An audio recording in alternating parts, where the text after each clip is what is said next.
Kung kanina yung pinakita ni Sir, ito na lang yung natitirang ito, part. Kasi dito. before, extend siya dito. Oo. Minabaha na din. Pero ang ganda oh. Baha na. So ito yung mga mabababang part talaga ng kalsada, no?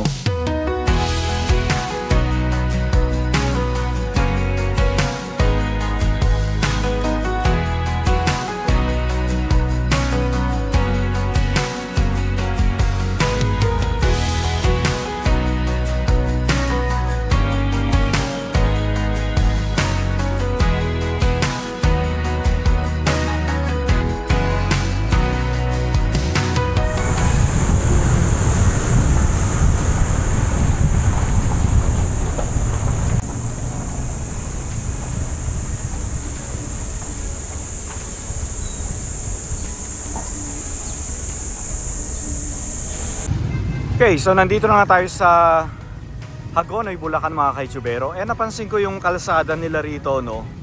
Medyo tumaas na ng konti.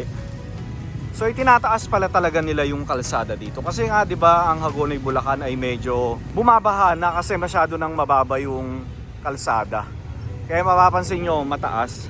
Pero gusto ko munang daan tayo ng simbahan.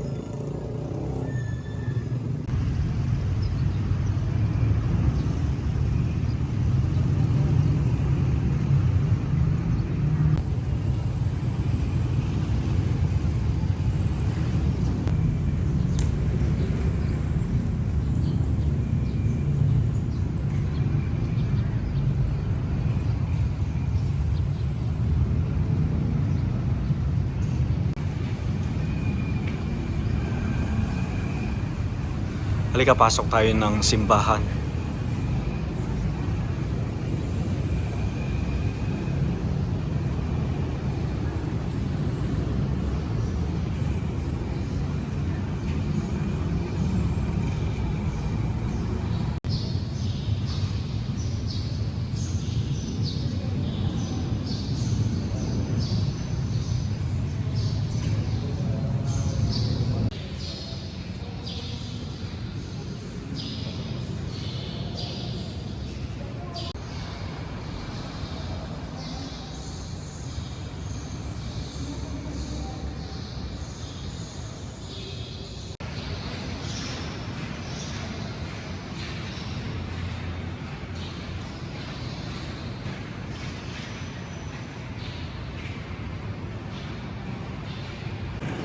Okay, so galing na tayo ng simbahan.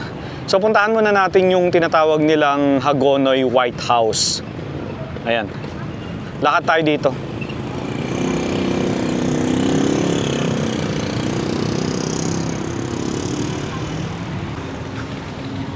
Okay, medyo baha na rito.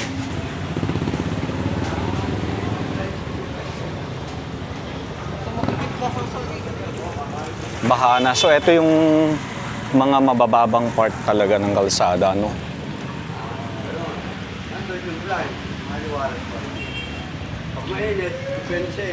So yung bahay na pupuntahan natin, ito lang yung tinatawag nilang Hagonoy White House o Damasa Ancestral House na itinayo 1927. Grabe oh, baha na talaga oh. So yan daw yung lumang Baliwag Transit. And baha na, no?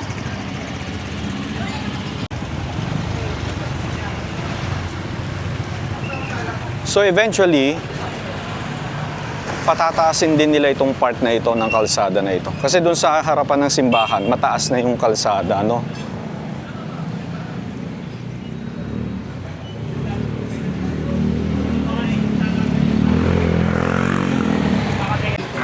Okay, so ito na yung White House, Hagonoy White House. Ayan oh.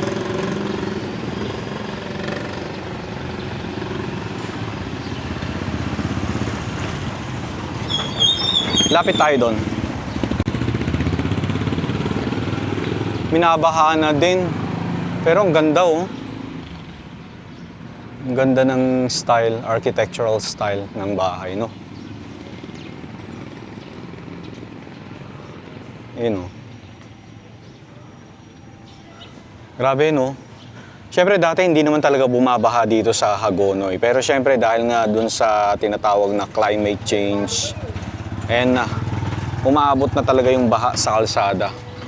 And makikita nyo naman sa bahay na ito, no, talagang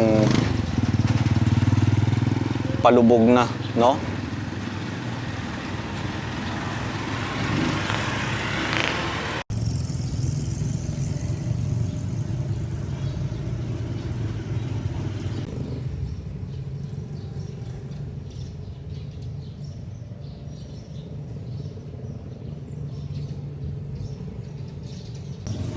Okay, ulitin lang uli natin, Damasa Heritage House na itinayo 1927 dito nga sa Hagonoy, Bulacan, ano. Ayan. Okay, balik na tayo. Puntahan naman natin yung ang Raimundo House tsaka yung Sebastian House, no? Ayan. Rural Bank. Baha na din. Okay, so dito sa part na to, ayan o, tinaasan yung kalsada. Kaya kahit papano, hindi na siya abutin ng baha. Even yung ano, yung sa may fountain, ayan o, lubog na rin. Dahil mataas na yung kalsada.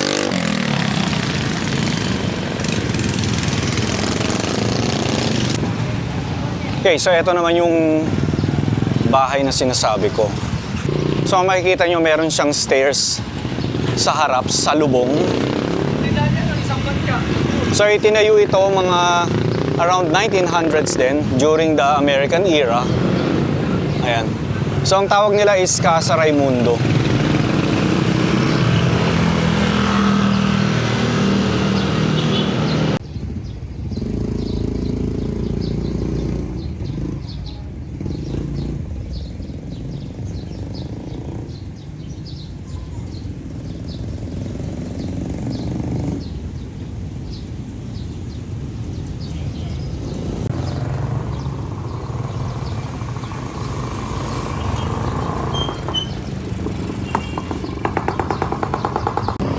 Okay, so pag-aari pa rin ito ng mga descendant ni Raimundo, no? Ayan.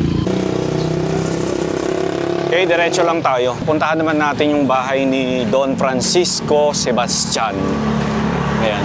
So, kahilera lang ng Raimundo House, ano? Okay, so ito na yun, mga kaisubero. Dito sa may kanan natin. So, ang bahay na ito, ulitin ko lang, Don Francisco Sebastian. Pero ito ay pinatayo ni Don Victor at Doña Eugenia Sebastian. No, tapos dito lumaki si Francisco Sebastian na unang mayor ng Hagonoy, Bulacan. Ayan, so ito yung bahay niya. Pero ito ay pag-aari pa rin ng mga descendant ni Don Francisco Sebastian. So may nakasulat na the property is not for sale. Bakit meron bang bumibili?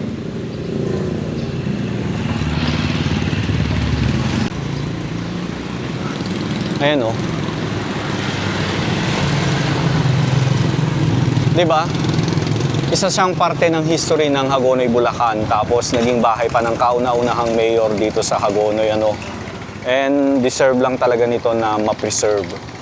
No? Kasi kita nyo naman talagang nanganganib na talaga, no? Pero sana ma-save nila bago pa tuluyang hindi na kayang i-preserve. Alam niyo yung ibig ko sabihin?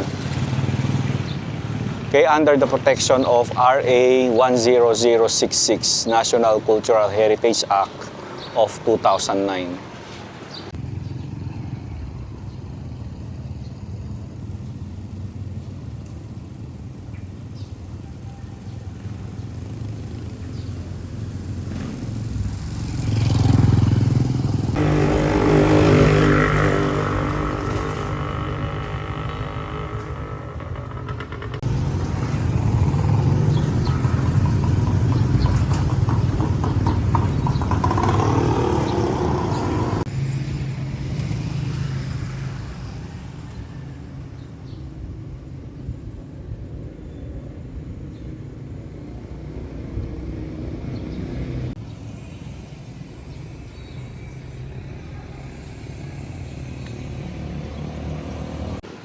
Ayan, tapos si Don Francisco Sebastian, siya yung nagpatayo ng munisipyo dito sa Hagonoy, no?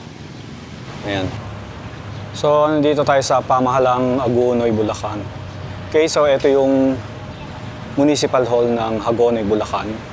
And binabaha na rin sila rito sa loob. Ayan, mababa na kasi. Diba?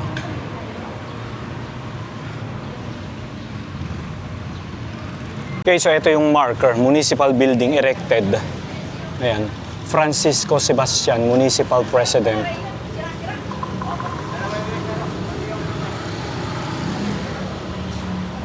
Okay. Okay, so nandito tayo sa Emilio G. Perez Memorial District Hospital. Meron ditong isa pang lumang bahay, ayan oh. Pero hindi ko sure kung kanino ito. No? Ano? Bahay na bato din. So I'm sure ito itinayo 1800s din, isa sa mga lumang bahay dito sa Hagonoy, Bulacan, ano. At saka well-maintained. Parang ito lang yung well-maintained na lumang bahay, no?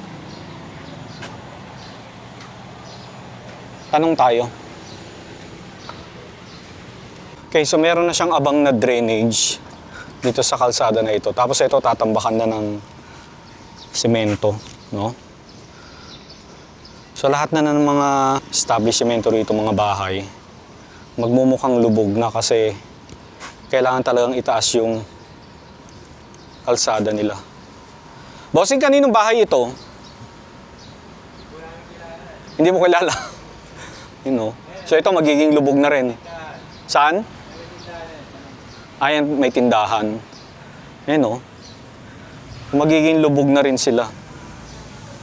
Kung sakasakali, no? Bahay daw ni Monsignor na taga Manila. Itong bahay na ito. Ayan, bahay ng pari. Lalo marami po dito, diretso dyan sa Tamonica, diretso, hanggang doon sa Tampo. Naalin, kuya? Baka lahat yan, mamaya lang, baka na dyan. Hindi ba, mga kaitsubero? So okay na rin na tataasan nila yung mga kalsada dito sa Hagonoy kesa naman yung hindi na tuluyang madaanan. Yun nga lang ang problema talaga, yung mga establishmento. Sila yung mapupuno ng baha kasi sila na yung mababa.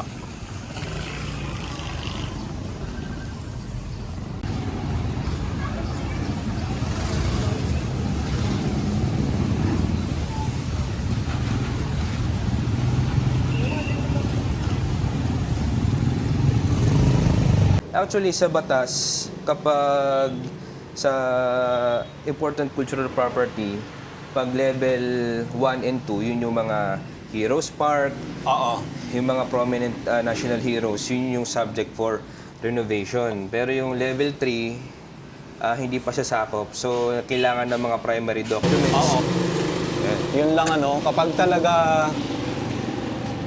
ang isang mga nagmamana wala na interest talaga, sir, no? May mga ganun talaga eh. Yung isa sa mga karaniwang detractors na ito, yan. Ito ang dati, ganda. ito dati yan, ito wala to yung grahe. Diretso yan, Oo. lusutan yan hanggang kabilang kalsada. Flooring na to, matagal na to, no? Matagal Matsuka pa. Oo, matsuka Oo. to. Tama. Nakita mo talaga. Original. Ano na lang tayo. So wala tayong plano. Kumatok lang ako sa bahay ni sir wala. kung pwede tayong mag-vlog. So pinayagan tayo, sir. Maraming salamat po ulit. Walang anuman. Oo. Ito yung kanina, yung pinakita ni sir. Ito na lang yung natitirang ito, part. Kasi ito. before, extend siya dito. Oo. No, sir, no? Pasensya na sa